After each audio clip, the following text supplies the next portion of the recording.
This morning we started off by talking about success and what is it. And I shared with you success is three things. Let's review, okay, for a second. I said success is first of all what? Knowing my purpose in life. Secondly, growing to my maximum potential. And thirdly, sowing seeds that benefit others.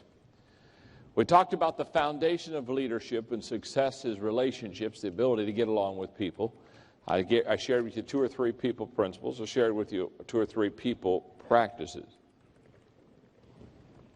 What I have discovered, as well as you have discovered, is the fact, again, to be successful, you've got to be able to get along with people. Now, how many of you raise your hand and say, John, I've got this all covered. I know now that I'm tremendous with my relationship skills. I'm ready to learn the second thing. You ready, huh?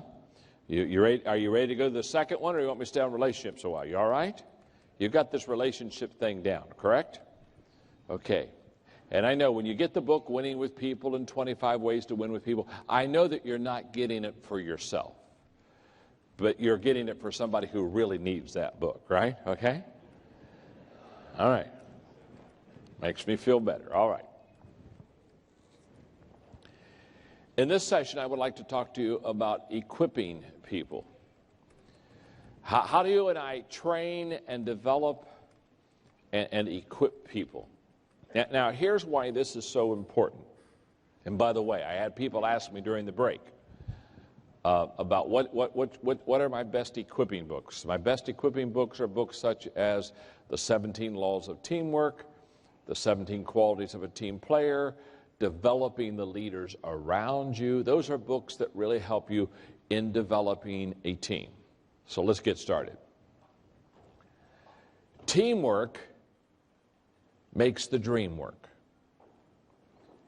So therefore, when people come to me and they say something like, I have this dream, I would like to accomplish this. Boy, would I really want to build a company. I want to build my business. I want to help people.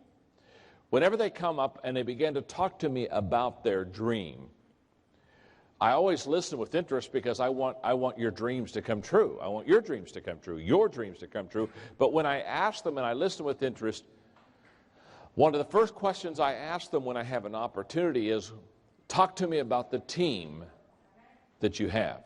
Because here's what I've discovered. Let me define a nightmare. A nightmare is a big dream and a bad team. Are you with me? In other words, from a 1 to a 10, if you have a 10 dream and you have about a 2 team, you're in trouble. And I see it happen all the time. Now, here's the way that it should work. Here's the way this should truly work in your life and in my life. In the beginning, the dream is always bigger than the team. It's always better than the team because we get the dream first. Isn't that true? So therefore, there's nothing wrong with having your dream a little bit bigger and a little bit better than your team. Where the problem is if your dream keeps growing, but your team doesn't. So what you've got to do is you've got to ask yourself a very simple question. Does my team match my dream? If from a 1 to a 10, again, as I share with you, I have a 10 dream, but I have about a 2 or 3 team. Let me tell you something. Your dream will only be realized based upon the team that you have around you. One of the laws in the 21 Irrefutable Laws of Leadership, and I'm kind of interested, would there be some people that have that book? How many of you would have my book? I wrote a book called The 21 Irrefutable Laws of Leadership. If you have that book, I didn't ask you if you read it, okay? I didn't do that. I'm not that bold, okay? But if you have that book, would you raise your hand? Huh? Oh, a lot of you. Whoa, wow, my mother would be proud, okay? Okay. In the 21 Irrefutable Laws of Leadership, one of the laws is the law of the inner circle. The law of the inner circle says those who are closest to you determine the level of your success. That's a tremendous law. In other words, if you've got 3 or 4 people that are real close to you, around you in your business, they're going to make you or break you. They're going to bless you or curse you. Those people that are closest to you, they are either your greatest asset or your greatest liability. So your ability to develop a team around you is very important to the success of realizing your dream. Now let me share with you how this has all evolved in the last 3 decades. In the 1980s, in business, the key word was management. Peter Drucker, the great management guru, was writing books on management, and people were saying, I've got to learn how to manage my company. I've got to learn how to manage my business. I've got to learn how to manage myself. And in the 1980s, management was a key word. I had the privilege in the 1980s of having Peter Drucker mentor me. And management was a very important word. But in the 1990s, business people started going from the word management and books on management to books on leadership. And here's why. Management assumes everything will stay the same. Leadership assumes everything will change. They're 2 totally different animals. And in the 80s, when things were more stable, people said, I've got to manage this. I've got to make sure that I have control over it. In the 90s, all of a sudden, they said, my goodness, it's getting out of control. I've got to learn to lead. I've got to get out in front of it. So leadership became the key word of the 1990s, and that's when I kind of got onto the scene and started writing leadership books and helping Fortune 500 companies really get their hands around how do you lead a company. Now, as we've gone into the 21st century, this decade, we've gone from leadership to team leadership. The key word now, I mean, every time almost in the States that I'm asked to co-speak, they would say, John, talk to us about how do you develop a team of leaders? How do you develop a leadership team? And the reason for that is because we now realize that one person cannot lead effectively everything. Let me explain. About 6 years ago, when I wrote the 21 Irrefutable Laws of Leadership, for 2 years in the States, I lectured all over the country on that subject, the 21 Irrefutable Laws of Leadership. What that book did is it helped people understand that if you're going to lead, you've got to be able to do more than just one thing. You see, people used to think that leadership was vision, so they would say, well, if you can cast a vision, you're a good leader. Well, all of a sudden they realized, well, you have to be able to cast a vision, but you have to be able to do 20 other things too. So when I wrote the 21 Irrefutable Laws of Leadership, it became very apparent that if you're going to lead effectively, one of the first things you're going to have to do is you're going to have to develop a team of leaders. You're going to have to develop a leadership team. For example, I wrote the 21 Irrefutable Laws of Leadership, and 5 of the 21 laws I am average or less in. Okay? For example, one of the laws that I'm below average in is the law of navigation. The law of navigation says anyone can steer a ship, but it takes a leader to chart a course. I am not a good navigator. I'm big picture. I don't want to do the day-to-day navigation. I've got people around me that do all the day-to-day stuff, but I don't want to do that. I'm not a very good leader. And so therefore, I have all of my companies in one building in Atlanta, Georgia. And so therefore, when we outgrew our building and we had to go to another building, I stood up in front of all 3 companies. I brought them all together and said, we're going to have to relocate over the next 6 months to another building here in the city. And I said, you know that I'm not good at navigation. I'm not a navigator. So I brought Frank up and I said, Frank will be doing the navigating. And as soon as all the companies realized I wouldn't be doing the navigating, they started to clap and cheer, and they're saying, yay, oh, good. Yeah, wow, thank God, John's not going to lead us here. Woo! We were worried. We figured we'd be in the ditch with him. So I brought Frank up, and I said, now, Frank's going to do the navigating. He's going to do the leading. I'm not going to do the leading. Now, I own the companies. I'm the founder. Doesn't matter. I'm not a good navigator. See, you've got to know what you do well. You've got to know what see, as a leader, you don't get paid to carry the ball. You get paid to know who to give the ball to.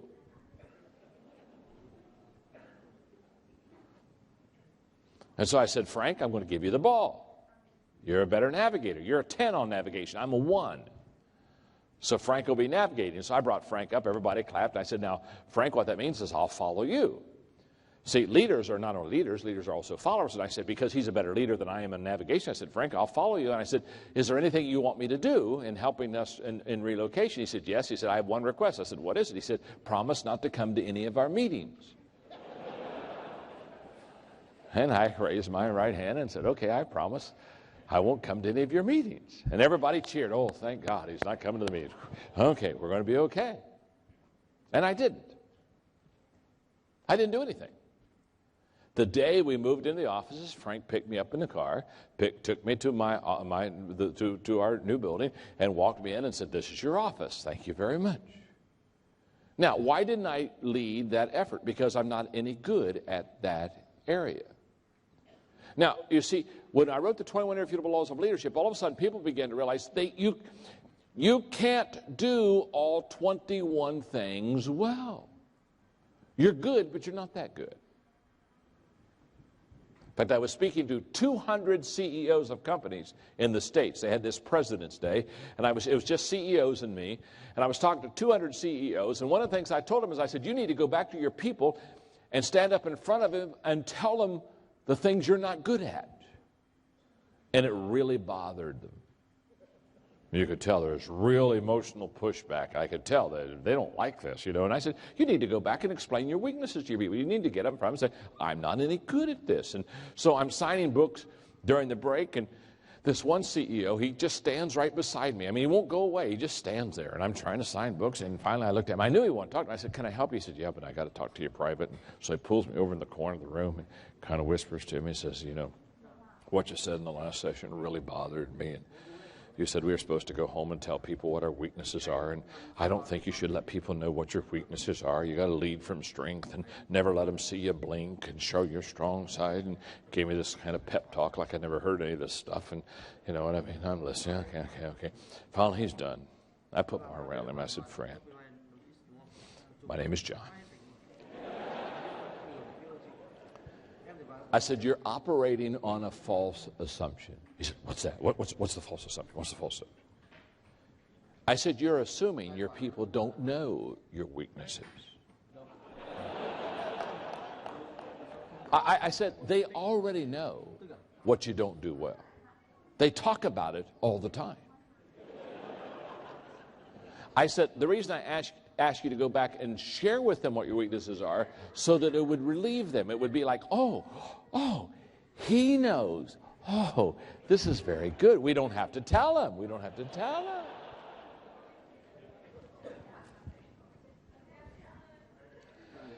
So I'm doing this lecture, this series of lectures on the 21 Laws of Leadership throughout the States. And I'm signing books, and I have this kid who just gets his MBA degree. He comes up and he brings the book, and so I'm signing the book, and he's very intense. He's very intense. He says, look at me. I said, okay. He said, I know this is the 21 Laws of Leadership conference. I understand that. But he said, I'm just getting my MBA, and I don't have a lot of time. I thought the kid needs a lesson on perspective. He said, I don't have a lot of time. So he said, listen to me very carefully. And he holds up his index finger. He says, okay, all this stuff. What's the one thing I need to know to be a great leader? And I thought, oh my goodness. So I sucked air and got all my energy and raised my body up to his. And I said, the one thing you need to know to be a great leader is that there's more than one thing you need to know to be a great leader. There's 21 things you need to know to be a great leader. So sit down and shut up and take notes, would you? You see, he was making the mistake that we all make, and that is the fact that we can do it all. We can't do it all. There's not one thing. There's 21 things. And the only way that you're ever going to do this is develop a leadership team. And I'm going to tell you how to develop a leadership team.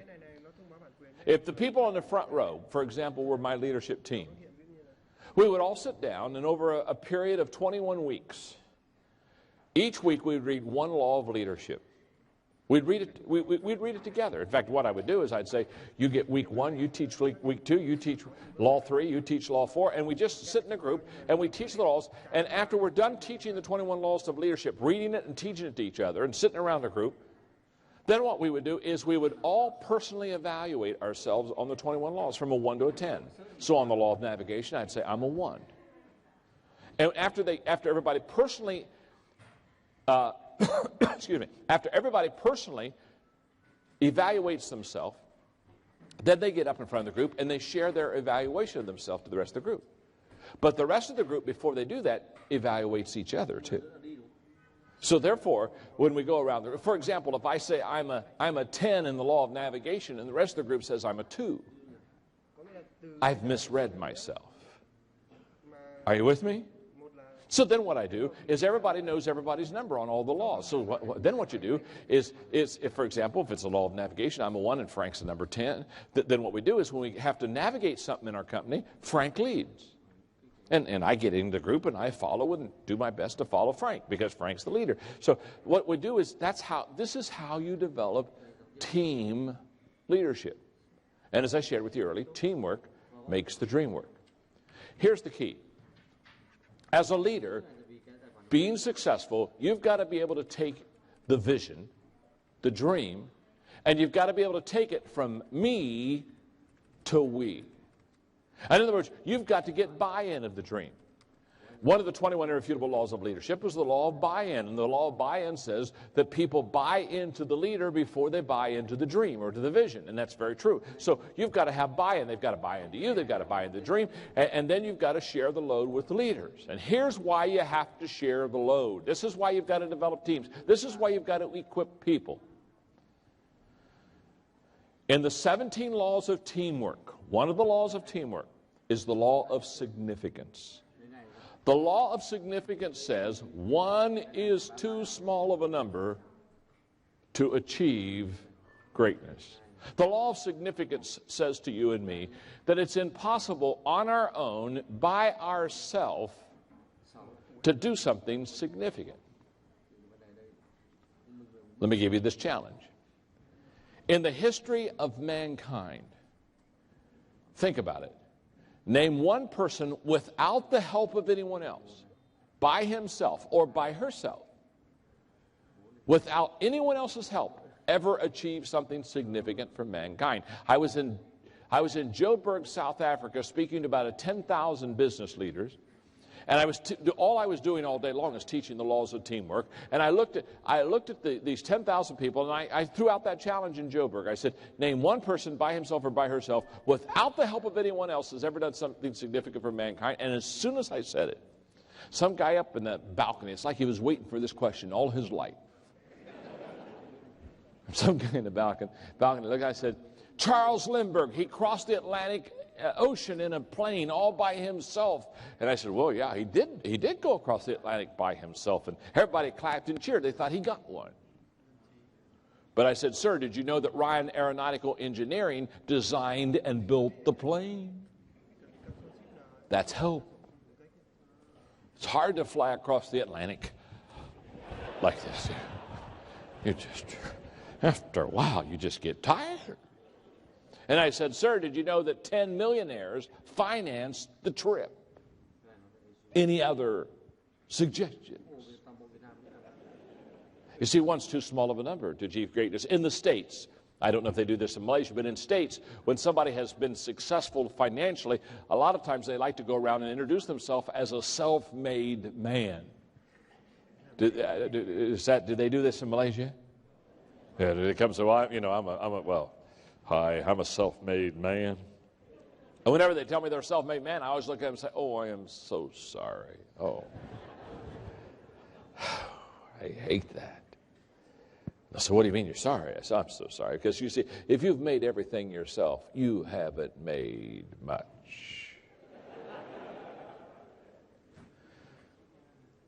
I keep with me this card. It's called The Indispensable Man, and it sums it up for me. It says, sometime when you're feeling important, and sometime when your ego's on bloom, and sometime when you take it for granted that you're the most qualified person in a room. And sometime when you feel that your going would leave an unfillable hole, just follow the simple instruction and see how it humbles your soul. Take a bucket and fill it with water. Put your hand in it up to the wrist. Pull it out, and the hole that's remaining is the measure of how much you'll be missed. You may splash all you please when you enter, and you can stir up the water galore, but stop and you'll find in a moment that it looks quite the same as before. The moral of this quaint example is do the best that you can. Be proud of yourself, but remember, there's no indispensable man. And there isn't. I'm not, and you're not.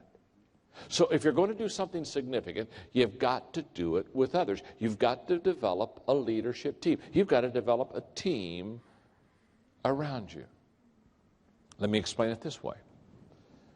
In the 17 laws of teamwork, one of the laws of teamwork is the law of Mount Everest. The law of Mount Everest says, as the challenge escalates, the need for teamwork elevates. The law of Mount Everest says that the bigger the challenge you have before you, the better team you need to have around you. So if you've got a big challenge in front of you, you've got to get yourself a good team around you. If you're going to climb Mount Everest, you've got to have a good climbing team. It's the biggest mountain in the world. You just can't climb that by yourself. I mean, how foolish would I be if I looked at you and said, boy, I'm having a great time here in KL today, and you know what I'm going to do? As soon as I'm done speaking today, I'm going to jump on a plane and I'm going to fly to Nepal. And I've always wanted to climb Mount Everest, so I've got my shorts and my sneakers. And you know what, I've got a couple days before the weekend, and I just thought I would just kind of run over there and run up on the top of Mount Everest and, plant a flag, you know what I mean, and take a picture and go back down. You say, that's the dumbest man I've ever heard. He can't climb Mount Everest by himself, which I can't. You see, that's like a person with a big dream acting like they don't need people around them. I have something else I want to share with you. I love this. This is the story of a bricklayer who tried to move 500 pounds of bricks from the top of a 4-story building to the sidewalk below. And the problem is he tried to do it all by himself. And what I have here are his own words taken off of his insurance claim form. He said it would have taken too long to carry the bricks down by hand. So I decided to put them in a barrel and lower them by a pulley which I'd fastened to the top of the building. So after tying the rope securely at ground level, I then went up to the top of the building. I fastened the rope around the barrel, loaded it with bricks, and then I swung it out over the sidewalk for the descent. Then I went down to the sidewalk, and I untied the rope, holding it securely to guide the barrel down slowly. But since I weigh only 140 pounds, the 500-pound load jerked me from the ground so quick that I didn't have time to think of letting go of the rope. So as I passed between the second and third floor, I met the barrel coming down. And this accounts for the bruises and the lacerations on my upper body. I held tightly to the rope until I reached the top, where my hand became jammed in the pulley. This accounts for my broken thumb. At the same time, however, the barrel hit the sidewalk with a bang, and the bottom fell out. With the weight of the bricks gone,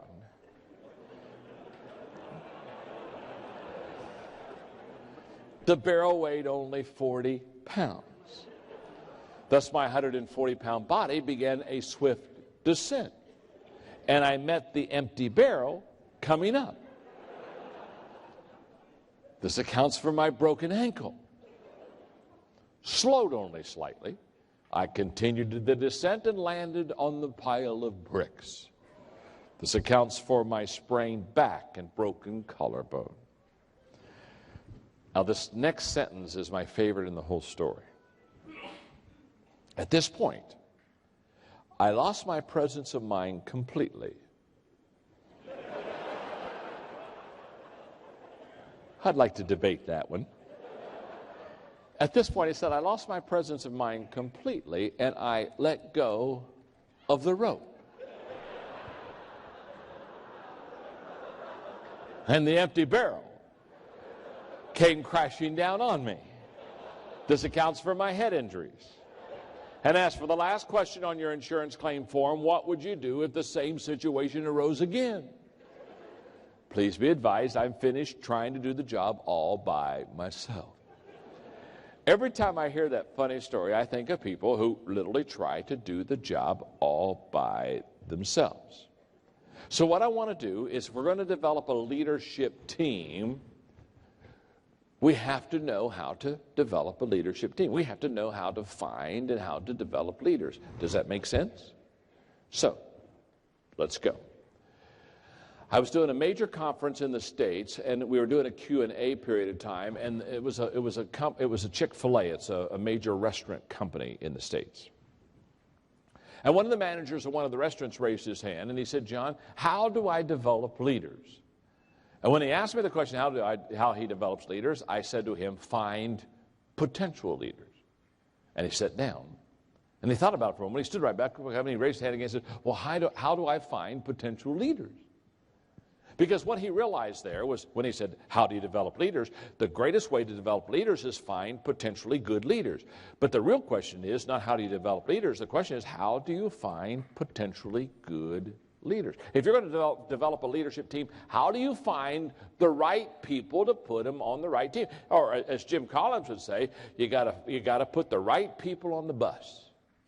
How do you get the right people on the team? How do you find and attract leaders? Now, let's stop here for a moment, because this is a great question.